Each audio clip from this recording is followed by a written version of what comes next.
여러분 안녕하십니까? 2023년 마지막 날 인사드립니다.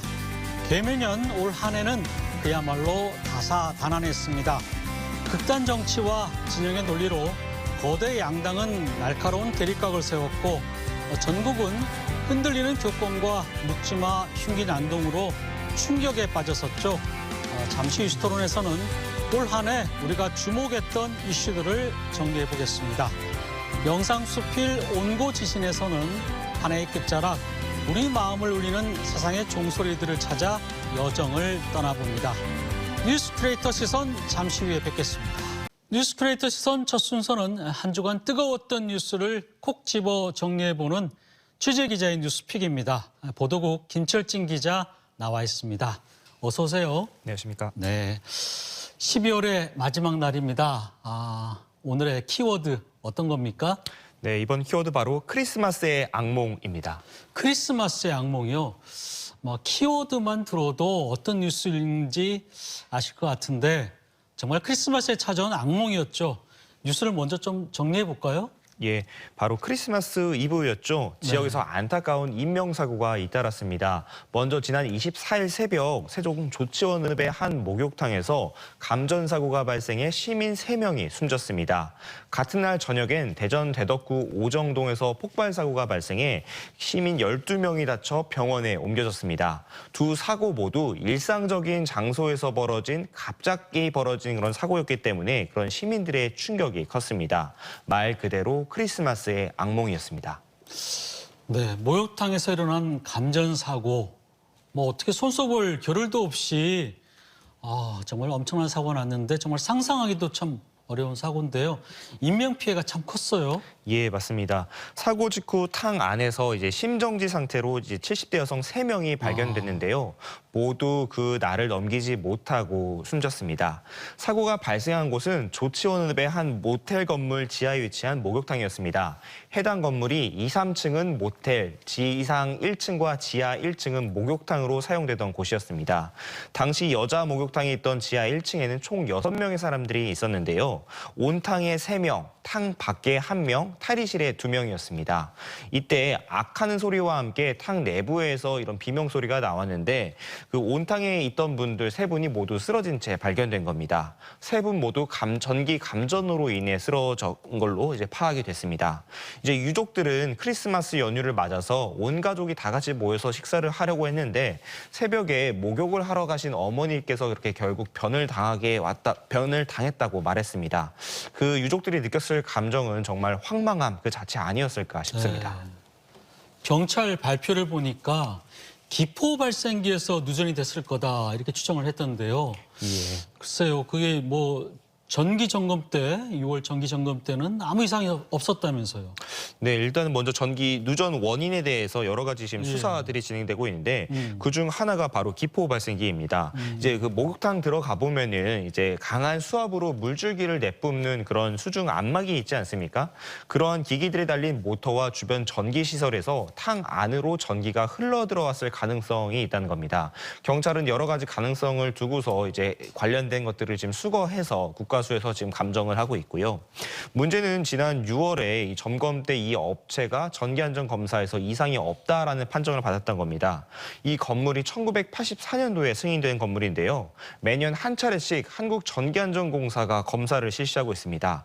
배선과 누전 차단기, 개폐기 접지 등에 대해서 검사를 하고 있는데 다만 이번 검사는 100명 이상이 수용될 수 있는 다중이용업소가 받게 되는 이런 전기안전 점검 대상은 아니었다고 합니다. 따라서 이런 전기 안전이 얼마나 세부적으로 디테일하게 이루어졌는지 한번 살펴봐야 될 것 같고요. 그리고 그나마 이루어졌었던 전기 검사도 제대로 이루어졌는지 살펴봐야겠습니다. 근데 전문가들은 무엇보다 목욕탕의 경우는요, 이게 쉽게 부식이 될 수가 있기 때문에 이 점검 주기와 무관하게 누전 가능성이 언제든 발생할 수 있다고 합니다. 따라서 혹시라도 누전되더라도 인체에 감전된 것은 막을 수 있는 이런 누설 전류 차단기 같은 장치들이 중요하다고 말하는데 현재까지는 비용적인 측면에서 많이 도입되지 않고 있다고 해서 향후 이런 것들을 우리가 적극 도입할 필요가 있을 것 같습니다. 목욕탕에서 감전사는 아주 드문 건 아닙니다. 가끔 발생하기도 하는데 근데 이런 설비들이 온수탕에 있는 설비라면은 다른 목욕탕들도 상당히 위험한 시설 아닐까요?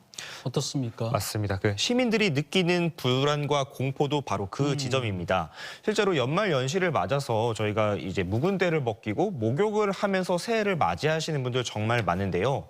이 크리스마스 이브에 연휴에 이 소식이 알려지면서 지역 맘카페나 커뮤니티에는 이제 가르다 말았다라고 하시는 분들 정말 많이 계셨어요. 이게 아무래도 물에서는 전기 조심해야 된다는 사실 누구나 알고 있는 상식 아닙니까? 그렇죠. 그런데 이런 이런 목욕탕에서 감전 사고가 발생했다라는 것은 어떻게 보면 후진국형 사고라고도 볼 수 있을 텐데요. 그렇지만 계속해서 발생하는 것도 현실이기도 합니다. 실제로 불과 2달 전에 그 경북 구미안 목욕탕에서도 이 배수 작업을 하던 60대 목욕탕 주인과 40대 아들이 감전 사고 당한 경우가 있고요.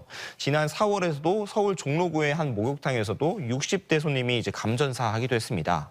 이런 반복되는 후진국형 사고에 대해서 이제 사후 땜질식 처방이 아니라 이제 누설 전류 차단기 같은 좀 적극적인 대안이 필요하다는 목소리가 높은 것도 이 때문입니다. 네, 정말 뭐 안타까운 사고가 아닐 수 없는데요. 이 주말인데다가 만약에 뭐 붐비는 시간대 이런 사고가 났다면은 뭐 생각만 해도 정말 끔찍한 큰 사고로 이어질 뻔했는데 앞으로 그럼 수사 방향은 어떻게 됩니까? 먼저 일단 사고의 원인 파악이 우선입니다. 어디서 누전이 발생했고 이를 알아야 과실 여부를 알 수 네, 있기 때문에 그렇죠. 경찰이 현재 집중한 부분도 어디서 이 누전이 발생했느냐를 찾는 것입니다.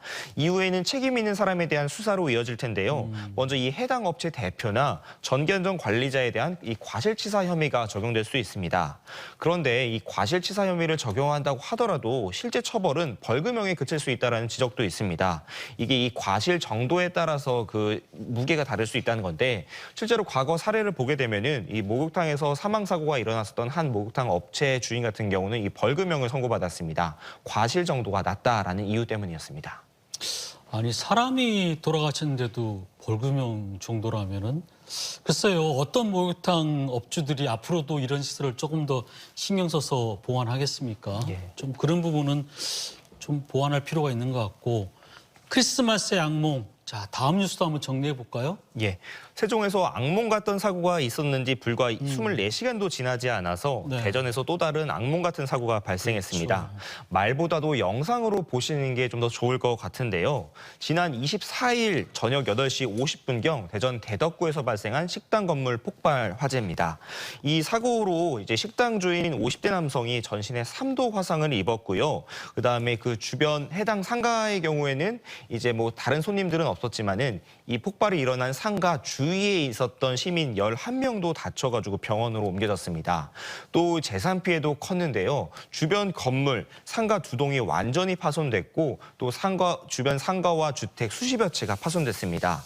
이 건물에서 폭발이 일어난 건물에서 수백 미터 떨어진 곳에서도 이 폭발 충격 피해가 접수됐을 정도라고 하니까 당시 폭발 충격이 얼마나 컸는지를 짐작할 수가 있는데요. 현재까지 접수된 피해만 100건이 훌쩍 넘는데 이 재산 피해가 얼마나 될지는 지금도 조사하고 있는 중입니다. 네. 뭐 폭발 사고 현장을 보니까 정말 형체를 알아볼 수 없을 정도로 처참하던데 뭐 전쟁터 같았다고 표현하는 분도 있더라고요. 이게 어떻게 된 사고입니까? 현재까지는 LPG 가스 폭발로 추정되고 있습니다. 이제 해당 가게가 예, 도시가스를 쓰지 않고 이 LPG 가스를 사용한 것으로 알려졌는데요.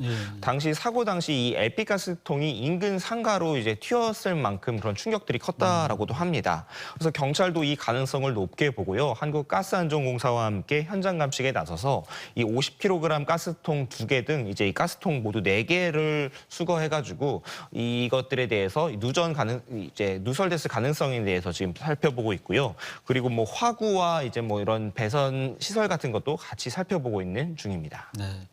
폭발이 워낙 크니까 주변 뭐 상가들이라든지 다가구 주택들도 뭐 수십 채가 피해를 입었는데 글쎄요 이런 피해 복구 상황도 좀 궁금하고 앞으로 보상 문제 어떻게 됩니까? 맞습니다. 저희가 현장 크리스마스 당일과 그 다음 날 이제 현장을 네. 찾았었는데 이제 현장에서 만난 상인들 정말로 망연자실한 모습이었습니다. 먼저 이 보상 문제가 아직까지 명확하게 규명되지 않고 있기 때문인데요. 이제 업체별로 뭐 화재 보험도 가입하고 각종 뭐 보험에 가입하고 있지만은 이 자신들이 가입한 보험사에서는 이 보험금이 나올 수 없다고 합니다. 이게 사고가 난 원인이 이제 다른 가게이기 때문에 그 가게를 통해서 배상을 받아야 되는데 그 가게의 지금 배상 범위가 어느 정도인지 아직 이게 명확하지가 않다 보니까 상인분들께서 굉장히 답답해하신 상황이고요. 그리고 또 이 대부분의 상인분들이 다 세입자십니다. 이 집주인이 먼저 고쳐주는 경우도 있지만은 대부분 집주인이 또 이 보상 문제가 아직 명확하지 않기 때문에 섣불리 먼저 나서기가 좀 어려운 상태거든요. 그런 입장에서 세입자들은 이 연말연시 대목을 맞아서 기존에 들어왔었던 예약 같은 것도 다 취소를 하면서 언제까지 장사를 못할지 그런 불안감이 굉장히 큰 상태입니다. 그리고 여기에 상인들의 마음을 억장을 무너지게 하는 사례도 있었는데요. 한 상가에서는 이제 그 출입문이 모두 부서진 상태에서 냉장고에 있던 맥주를 모조리 이제 누군가 훔쳐갔다고 해서 경찰이 관련된 수사도 진행하고 있습니다. 모쪼록 저 피해 복구가 순조롭게 진행됐으면 하고요. 김철진 기자, 새해에는 더 정말 밝고 또 발빠른 취재 보도 부탁드립니다. 네, 수고하셨습니다.